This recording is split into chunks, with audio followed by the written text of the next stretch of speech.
Hello friends, welcome back to my channel. तो आज हम लेकर आए हैं, जैसा कि आप सबने थंबनेल में देखा, संचार के प्रकार। तो आखिरकार संचार के प्रकार में जो संचार है वह किस किस प्रकार के संचार होते हैं हमारे जीवन में। तो आइए चलिए देखते हैं अपने जीवन में कि संचार जो होता है वह किन किन माध्यमों से होता है। तो संचार का अर्थ होता है कि एक सूचना को एक स्थान से दूसरे स्थान तक पहुंचाना। ठीक है, तो यही हमारा क्या होता है, संचार होता है। तो यहाँ पर आप देखेंगे कि संचार के प्रकार में यदि हम देखें तो प्रीवियस वीडियो में मैंने आपको संचार के प्रकार के बारे में बता रखा है, लेकिन उसमें आपने 3 ही 4 संचार के प्रकार देखे होंगे। तो यहाँ हम पूरे के पूरे जितने भी प्रकार होते हैं संचार के उसे देखेंगे। तो संचार जो है शैली के आधार पर भी हो सकता है, ठीक है, और रचनात्मक आधार पर भी हो सकता है।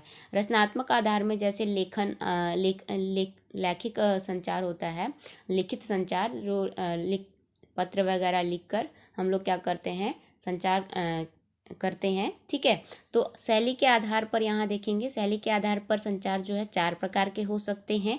आइए देखते हैं कौन कौन से।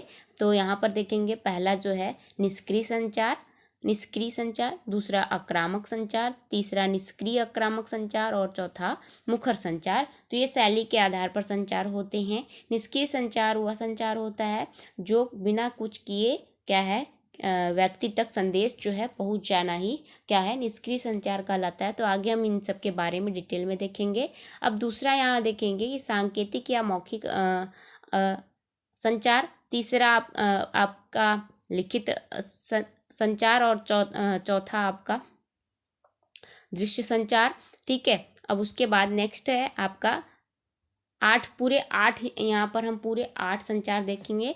और चौथा आपका है श्रवण संचार, पांचवा है अंतर्व्यक्ति संचार और छठा है अंतर्व्यक्ति। देखिए, इन दोनों वर्ड में आप सभी डिफरेंट करिएगा। जो अंतःव्यक्ति होता है, अंतःव्यक्ति, ये इंट्रापर्सनल होता है, मतलब कि आप स्वयं ही अपने अंदर संचार करते हैं। आप कुछ भी यदि सोच रहे हैं किसी के बारे में या कुछ अपने बारे में, या कोई भी चीज़ ऐसी आपके अंदर मन मस्तिष्क में, मन में, दिमाग में आपके अंदर चल रही है बात, तो वह आपका क्या होता है, अंतर्व्यक्ति संचार होता है। और अंतर्व्यक्ति मतलब कि एक व्यक्ति से दूसरे व्यक्ति में, यह क्या होता है, अंतर्व्यक्ति होता है। आगे नेक्स्ट देखेंगे, नेक्स्ट आपका है 8वां समूह संचार और जनसंचार। ठीक है, तो यहाँ 8 प्रकार के हमने संचार को देखा। इस तरीके से यहाँ पे आप सभी इसका क्या कर सकते हैं, इसको लिख सकते हैं, बता सकते हैं कि 8 तरीके के यहाँ होते हैं। अब हम एक एक करके इनके बारे में देखेंगे कि यह संचार होता क्या है। तो देखिए, संचार जो है शैली के आधार पर हम पहला देखेंगे निष्क्रिय संचार।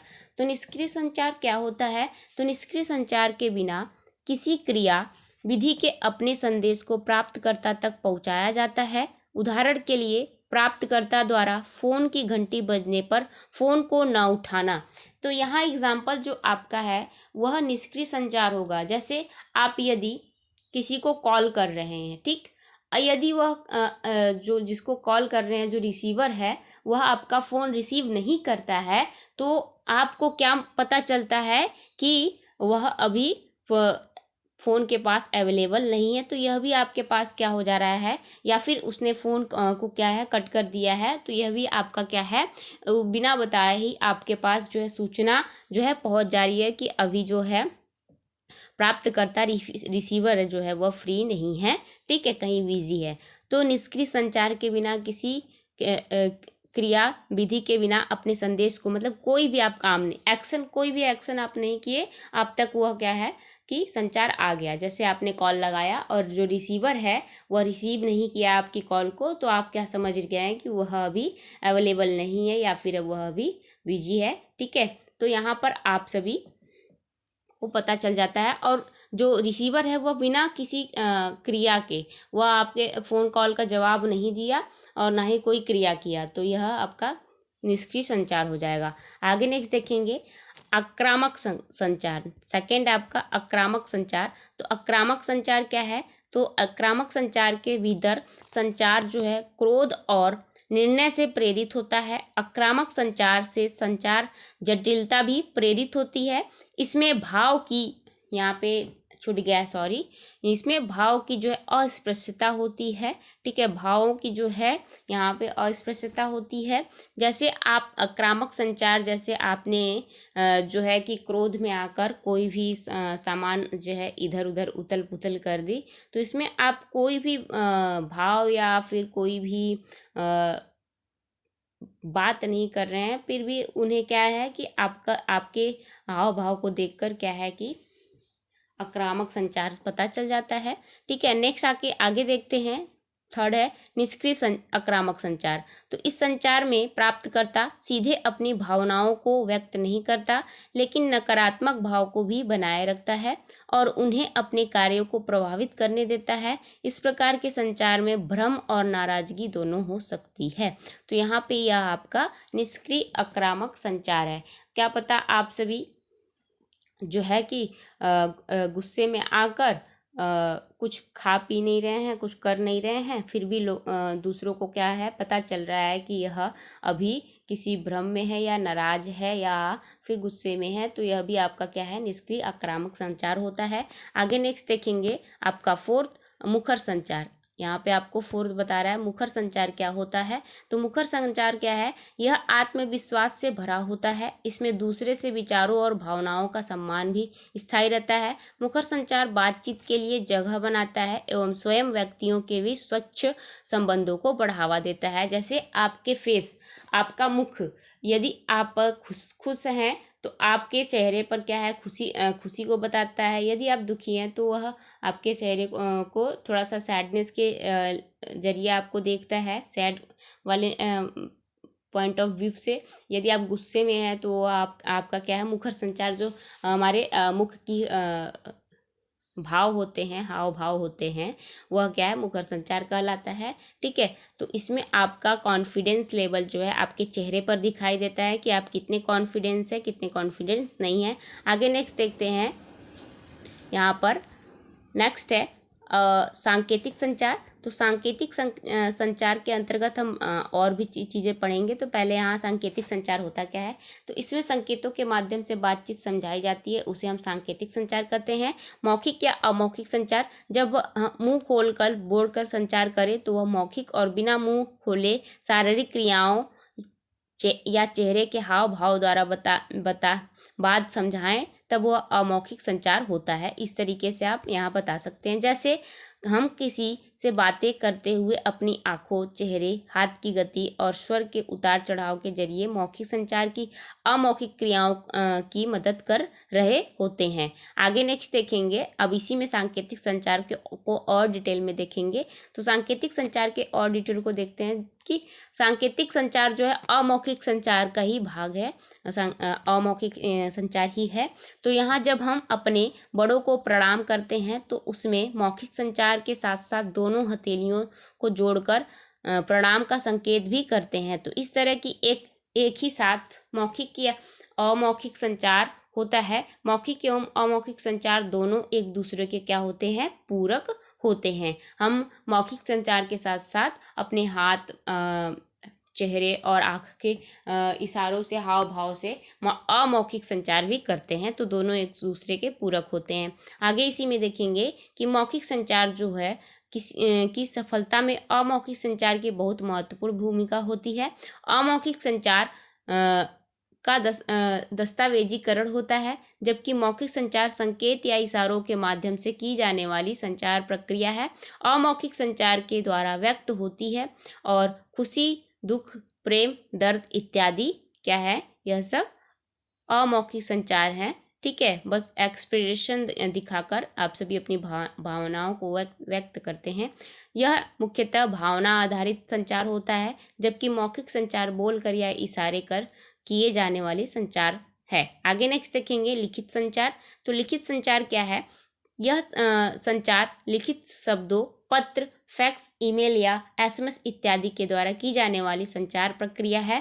जरूरत पड़ने पर बार बार इसे देखा जा सकता है। इसकी प्रकृति स्थायी होती है। स्थायी का मतलब आप इसे एक जगह रख सकते हैं। जैसे आपने कोई एक डायरी लिखी, ठीक है। तो ये डायरी भी आपका क्या है, एक लिखित संचार है। आपने कोई एक पत्र लिखा, लेटर लिखा, यह भी आपका लिखित संचार है। आपने कोई ईमेल किसी को किया, आपने किसी से चैट किया, तो यह भी आपका क्या है, एक लिखित संचार ही है। आपका जो चिट चैट चलता है, यह भी आपका क्या है, एक लिखित संचार है। तो आप सभी जब करिए किसी से चैट, तो आप सभी उस चैट को ही क्या समझे, लिखित संचार समझे। ठीक है। आगे नेक्स्ट देखते हैं, दृश्य संचार। दृश्य संचार क्या होता है? दृश्य संचार संदेश देने के लिए छवियों, ये छवि जो होता है, छवि वर्ड जो है, यह इमेजेस जो होते हैं उसको हम शुद्ध हिंदी में छवि कहते हैं, प्रतीकों और ग्राफिक्स इत्यादि पर निर्भर करती है। इस संचार का प्रयोग विभिन्न डिजाइन और डेटा प्रतिनिधित्व में एक शक्तिशाली उपकरण के रूप में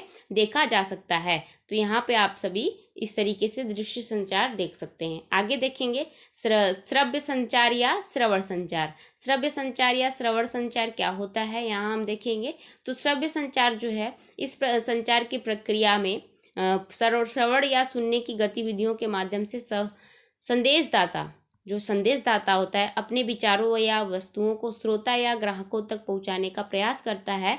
जैसे उदाहरण रेडियो, जनसंचार, सूचना प्रणाली इत्यादि इसके महत्वपूर्ण माध्यम होते हैं। जैसे आप सभी के यहाँ मार्केट है, ठीक है, मार्केट में है, या फिर आप सभी के गांव के साइड आप के अगल बगल सब्जी बेचने वाले या कुछ सामान बेचने वाले जो हैं, वह क्या करते हैं, श्रव्य संचार करते हैं। क्या है, माइक लगाए रहते हैं, साउंड लगाए रहते हैं, उसमें बोलते रहते हैं, या फिर जो साउंड नहीं लगाया रहता है वो अपने मुंह से ही बोलता है कि सब्जी ले लो, ठीक है, फल ले लो। तो यह क्या होता है, जब आप सुनते हैं, ठीक है, तो संदेशदाता जो होता है कि हाँ हम सब्जी लेकर आए हैं, आप सभी ले लीजिए, तो वह किस तरीके से आपको बताए कि मैं सब्जी लेकर आया हूँ, तो वह संदेशदाता जो होता है वह क्या करता है, ध्वनि से बताता है सब्जी ले लो। तो ये जो सब्जी ले लो वर्ड आपने क्या किया, उसको सुना, ठीक है।